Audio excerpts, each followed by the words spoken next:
No, the views and opinions expressed during RealBlackTalk.com do not necessarily reflect those of the staff and management of CCTV, the Cambridge, the community, the television, anybody else.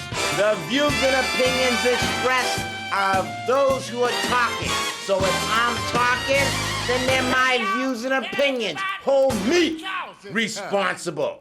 And you know, Just joining us, this is MaximizingProgress.tv, formerly known as HighTechFever.tv. I'm your host, Joe Sponson. My guest today, Sean Broderick, is the Executive Director of Techstars Cambridge. Good evening. Welcome to Crime Time. I'm Frank Pasquarello, Public Information Officer for the Cambridge Police Department. Nice to have everyone watch from 6:30 to 7 p.m., the most popular show on CCTV. Now, I'm your host, Brother John, and this is once again your tobacco education and smoking cessation support TV for Cambridge and the world. And I will tell you, in this part of the world, it is cold outside. This is interesting because, as I have said before in this program, smokers generally tend to be lower income people. So to a certain extent, the war on smoking is a class war. Okay, so this is the mask, and this is why I'm afraid I'm going to get attacked. This is the mask that will really protect you from swine flu. So Actually, I have the song because why? I got hit in the face. Yeah, I got are hit you in the missing face your mouth? earlier. Having a mouth So transplant? my The national guys in the national media, Donald, the national guys in the national media, they were afraid to call it. They were all up his ass. I called it 4 years ago.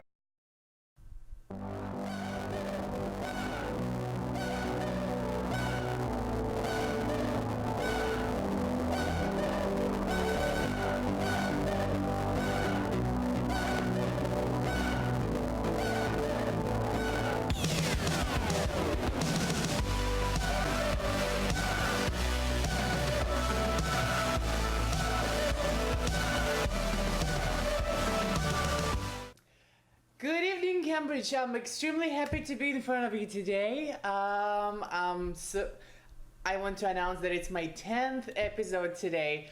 I'm really proud of myself, even though I had a little bit of delay. I mean, I had the show didn't exist for a couple weeks, but I'm back, and I'm glad that you're all here. And I want to tell you that this is the show where I will share with you something interesting, like interviews with unique people or places which one are excited to visit, recipes of my favorite dishes, and all that stuff what I can share with you. Thank you very much for watching me tonight. I have a great show waiting for you. I have a little bit surprised because I'm not gonna talk about simple things today. I want to get more, let's say, let's get more important. I mean, I would like to talk about something important today. It's important nationwide. I bet you all know that there is a lot of people who are running for president in 2016, and there is a lot of politics and not who are running for a nomination for a president. So I have decided to introduce you to them.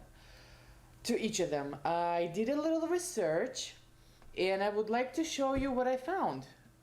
I was taught in college that a true journalist, true reporter, should remain neutral about the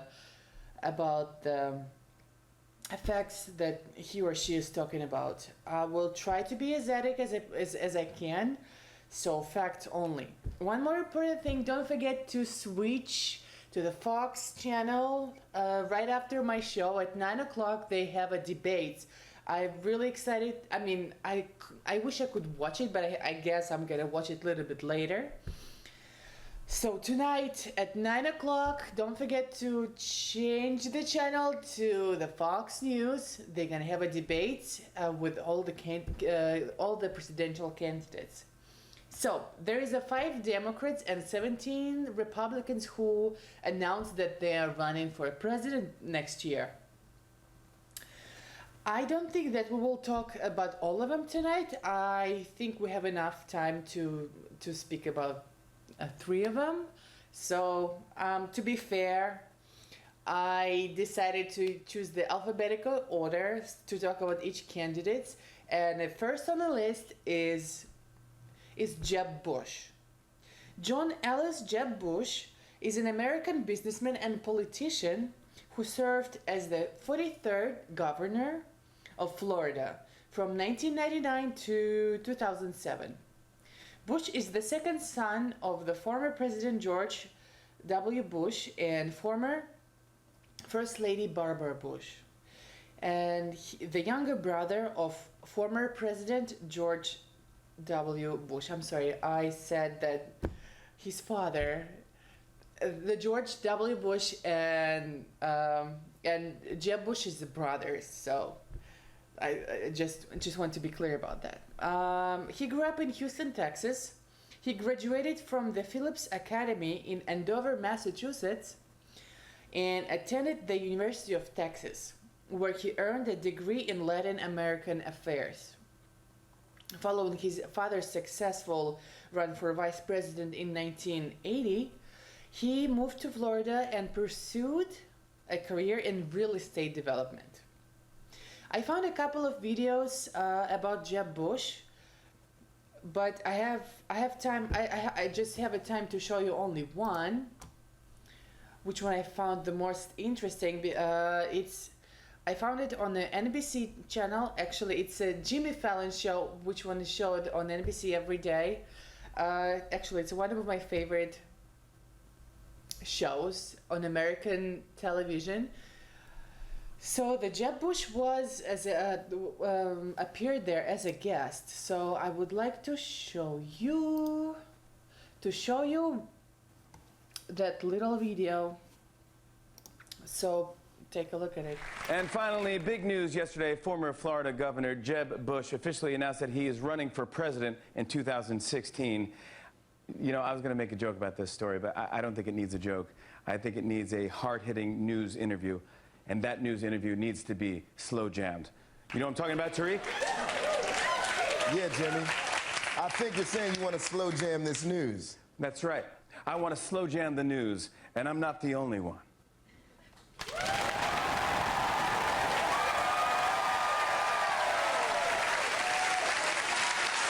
Hello, I'm Governor Jeb Bush, and I'd like to slow jam this news. Oh, yeah?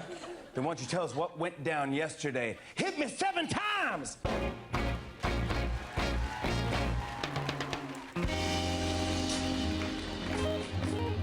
Yesterday in Miami, I formally announced my candidacy for President of the United States. I thought long and hard about this decision, and after careful consideration, I determined that now was the right time to launch my campaign for the Republican nomination. Oh, yeah. The governor thought long and hard about joining the GOP race. After months of being a total caucus tease, Jeb finally made up his mind and quit beating around the bush. Jeb really wants to get in the White House, but not as bad as Obama wants out. Now that you're fully in, what makes you think you got what it takes to go all the way? Well, in my 2 terms as governor, I cut taxes every year, passed the first statewide school choice system, and created 1.3 million new jobs, the most in the country. So I know we can fix the problems facing our nation, because I've already done it during my 8 years in Florida. You got to listen to my man Jebediah. He's got lots of experience down south. He came from Texas, where everything is bigger. And turned Florida from a limp peninsula to a virile member of the U.S. economy. Everything's bigger. That's right. He went to Miami, now he's gone. His nickname is the White LeBron.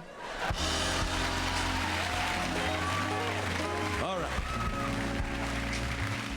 You were able to perform in Florida, but what's next for the worldwide Jeb?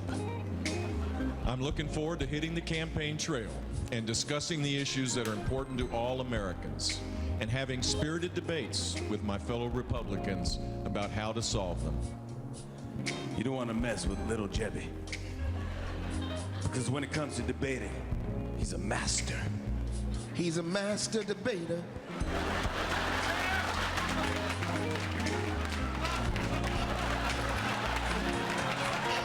Now, while we're talking about the issues, where do you stand on immigration? Well, Jimmy, we're a nation of immigrants, and I believe everyone should have the chance to achieve the American dream. And to translate that for all your Spanish-speaking viewers, somos una nación de inmigrantes, y creo que todo el mundo debería tener la oportunidad de alcanzar el sueño americano. Whoa, whoa, whoa, whoa, whoa, whoa. Hold the telephono.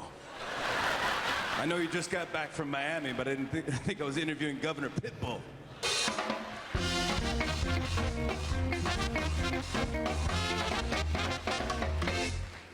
Fireball. We face an important election in 2016. Whoever we choose will be tasked with changing the course of our country and whipping America into shape. You hear that, America? Jeb Bush just said he wants to whip you 50 Shades of Grey style. Jimmy, I think I speak for all Americans when I say, ew. Jimmy just got bushwhacked. America needs a bold new vision. It's time for the country to make a decision. The voters selecting the country's direction. There's still 16 months till we have the election. In 2016, who will we choose? And that is how we slow jam the news. Oh, yeah. Give it up for Governor Jeb Bush and the Roots. I'm a huge fan of Jimmy Fallon. I hope he don't mind that I'm gonna use his video in my video, but let's As a young keep going boy, I dreamed of becoming a to another candidate. Ben Carson is another candidate for the presidential nomination. His name is Benjamin Solomon Carson. He's an American politician, author, and retired Johns Hopkins neurosurgeon. I found this video browsing the YouTube when Dr. Ben Carson was on The View, I believe in 2014. So let's take a look on the video, and then I will tell you a little bit more about Dr. Carson. The presidential field wide open for 2016, and a man being touted as one to watch is Dr. Ben Carson, who the Wall Street Journal says may not be politically correct, but he's closer to correct than we've heard in years. Where have they been? If you don't know him yet, take a look. The deck was stacked against Ben Carson right from the start. Born into poverty, raised by a single mother in Detroit. But he beat the odds, graduating medical school and becoming one of the most respected neurosurgeons in the country. In 1987, Dr. Carson made history as the first surgeon to separate twin babies who were conjoined at the head. He was awarded the Presidential Medal of Freedom, and Dr. Carson's common sense speeches on hot topics like political correctness have some people hoping he'll make history again by running for president. Please welcome the author of One Nation, What We Can All Do to Save America's Future, Dr. Ben Carson. Yeah. Sorry? Oh, you know what? Our audience took live selfies today. I don't know if you know that. We want to show you one more. You put it up? Oh, I love it. Sorry, got one. There we go. So, what, you know, first of all, do you have presidential aspirations? It is not something that I desire to do. Mm-hmm. And my hope is that someone will come along who excites the people, Mm-hmm. who really understands what America is about, Mm-hmm. and doesn't really want to change it into something else. And if that happens, then I won't do it. But I have so many people asking me, and as a patriotic American, I certainly have to think about it, but it wasn't what I was thinking about when I retired. Now, when you sort of look at the landscape, what are you seeing? What needs to be done that isn't being done? Well, we have to help re-educate people about what America is. America is a land for, of, and by the people. It was a place where people were supposed to come to have dreams, to be able to realize those dreams, and we weren't supposed to be people who were managed. And actually, that's what people came here to escape from, people who told them what they could say, what they could do, where they could live, what they had to buy. That's not America, and that's not what led us to the pinnacle position in the world in record time. And so what we really want to do is create or recreate that can-do attitude that propelled us to the top, and not the what can you do for me attitude that will propel us to the bottom. I want to know what you think about what we were just talking about with Donald Sterling as far as forgiveness and political run-amok. Like, what do you think about that? God forgives us. I would definitely forgive him, but I totally agree that there has to be consequences. There are consequences when we sin. Right. No problem with that. That's logical. Now, is it true that you were asked actually to apologize to the president after one of your conservative speeches? After the National Prayer Breakfast last year, I don't know that it was all that conservative, the speech part. It was a matter of talking about what are the issues that are affecting us in a negative. And yes, about 15 minutes after it ended, I got a phone call from the organizers saying that the White House was very upset and that I need to call the president and apologize. I told them that I had spoken to the president afterwards. He was very cordial, and I don't think he was upset. And if the only reason he would be upset is if what I was saying applied to him. So did you apologize? No. Okay. You know, I wanted to ask about Obamacare, because you have called Obamacare a threat to health, liberty, and financial stability. Why do you feel that way? Well, recognize one of the things that is critical about the welfare of this nation is knowledge. And you need to be extremely well-read in lots of different areas. Need to understand what are the principles of freedom. One of the key factors in creating a government that is controlled, that has the ability to control the people, particularly if you look at the writings of neo-Marxists, healthcare. Number one on the list. Take control of people's healthcare, that makes them dependent. What about socialized medicine in other countries? So here's the point. Okay. My point is not that we shouldn't provide health care for people. All right. I very much believe that we have the ability to provide health care for everybody. We pay more than twice as much per capita for health care in this country as the next closest nation. There's a lot of waste, a lot of fraud. There are ways to do this where we leave the health care in the hands of the people and not in the hands of some faceless bureaucrat. Well, when you say in the hands of the people, who are you talking about? Because because the insurance companies are, you know, the hospitals on occasion, and, you know, if I lose my insurance, okay.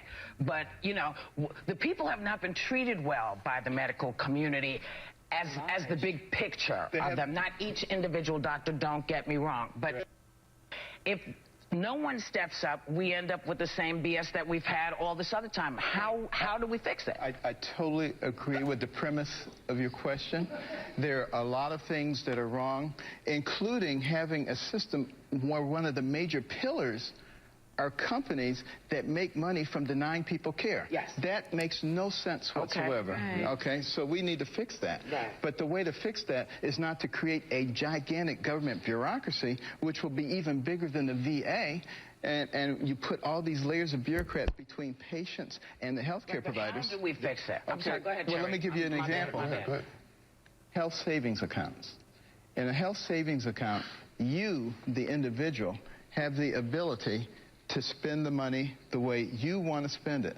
So you pick the doctor that you want to see, you have the services that you want to have, but it comes out of that. You sprain your ankle and you think you need an x-ray? That's coming out of your HSA.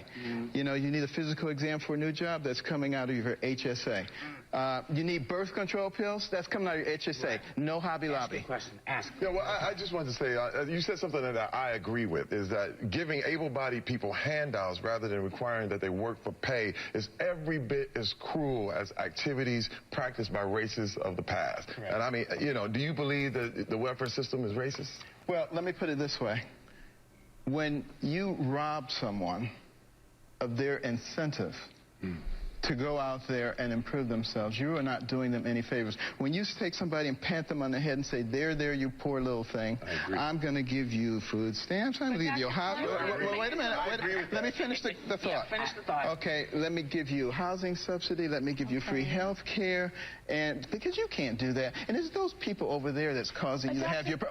Wait a minute. We got to do it quick because we're all to wrap. So. Okay, so what would be much more empowering is to use our intellect and our resources to give those people a way up and out. May I just... Okay.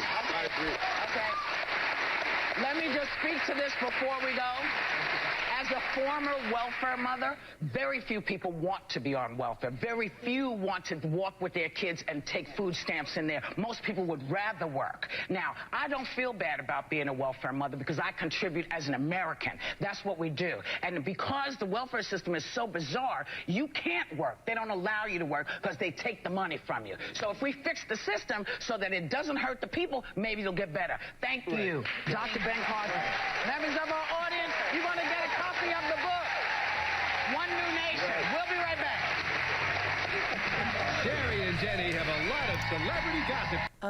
So Ben Carson has written 6 best-selling books, an international Christian media and publishing company. The first book is an autobiography, and 2 are about his personal philosophies of success. So Ben Carson is against the legalization of anyway, he's against the weed. He against the cannabis. He believes it to be a gateway drug that leads to hedonistic activity. In 1994, Carson and his wife started the Carson Scholars Fund, which gave scholarship to students in grades 4 till 11 for academic excellence and humanitarian qualities. They found it after reading that United States students ranked second to last in terms of math and science testing among 22 countries. So I want to talk about another candidate. His name is Lincoln Davenport Chaffe. He's an American politician from Rhode Island who has served as the mayor of Warwick, a U.S. senator, and as the 74th governor of Rhode Island. A liberal Republican, Chaffe was frequently ranked as the least conservative Senate Republican, and to the left of some conservative Democrats, he opposed eliminating the state tax, voted to increase the top federal income tax rate, voted against allowing drilling in Arctic National Wildfire Refuge, supported and increased minimum wage, and was the only Republican senator to vote against authorizing the use of force in Iraq. I have a video here. I have not too much time, unfortunately, but I'm going to show you that at least a little bit, all right? When Lincoln Chaffe decided not to run for second term as Rhode Island's governor after 2 decades of public service, many assumed he was walking away from politics. But then a few weeks ago, the Republican turned independent turned Democrat announced he was running for president. Latest New Hampshire poll indicates his campaign hasn't picked up much traction yet. He has just 1% support in the CNN WMUR poll. Joining me now is Lincoln Chaffe. Governor, it is a pleasure to meet you. Thanks so much for being here. Barack Obama beat Hillary Clinton in part because he said he opposed the Iraq war and she supported it. Is that your central theme here? Yes, and of course, as you mentioned, my resume, having been a mayor, a governor, and a senator, my experience at all levels of government is important, but also the issues. And after the invasion of Iraq, it turned out that there were no weapons of mass destruction. So we prevaricated to the world when we told the rest of the nations that there were weapons of mass destruction here. So there's a lot of repair work to be done, and that's why I'm running for president, to be part of that repair work. So the Iraq war vote is important, but looking ahead is even more important. We'll look ahead in a second, but let's look at now for a minute. The current president, who again used the Iraq war against Hillary Clinton to send 3,550 so-called advisors to Iraq, is he on the wrong side of history too? I think so. I think so. This is escalation. I think what we have to do is de-escalate and go back to what worked in the Cold War, and that's containment and working with our allies and having strong alliances. And as we confront the different challenges there, ISIS and Boko Haram and Taliban and Al-Qaeda, it depends on good, strong alliances. What were there, 23 votes? Is that what it was, 23 out of 100? Only 23 out of 23 100. votes. One of those votes was Bernie Sanders. That's right. Why is No, he was in the House. Was in the House, my apologies. But he opposed the war in pretty passionate speeches, too. Why is Sanders not a better alternative to you? Some very similar politics in a lot of regards. Yeah. Why, and he has a huge amount of momentum now. Why shouldn't people who aren't crazy with the Clinton candidacy gravitate to him? Well, they are. And that's the good news. So aren't you gravitating towards him? Well, it takes time. He's been in longer than I have been to Iowa and New Hampshire and campaigning longer than I have. As you said, I'm a little new to the race. But it's good that Democrats are saying we want to look at other candidates. And there's 5 of us now, and Senator Sanders is taking a lot of momentum. But the good news is the Democrats are looking at other candidates. It's not a coronation. Republican turned independent turned Democrat, as I said a minute ago. Why should someone not conclude this guy doesn't really know who he is? I mean, it's sort of, I don't even mean that in a critical way. I mean, changing parties is an odd thing. Why should that not be held against you, Governor? That's a fair question, but when you look at the issues, which are more important than your party affiliation, whether it's passion for the environment. Time to finish the video, but I'm gonna continue next week. Please don't forget to like my page on the Facebook. Please follow me on Twitter and subscribe to my YouTube channel. I wish you the greatest weekend, and I'll see you next week. Thank you very much for watching.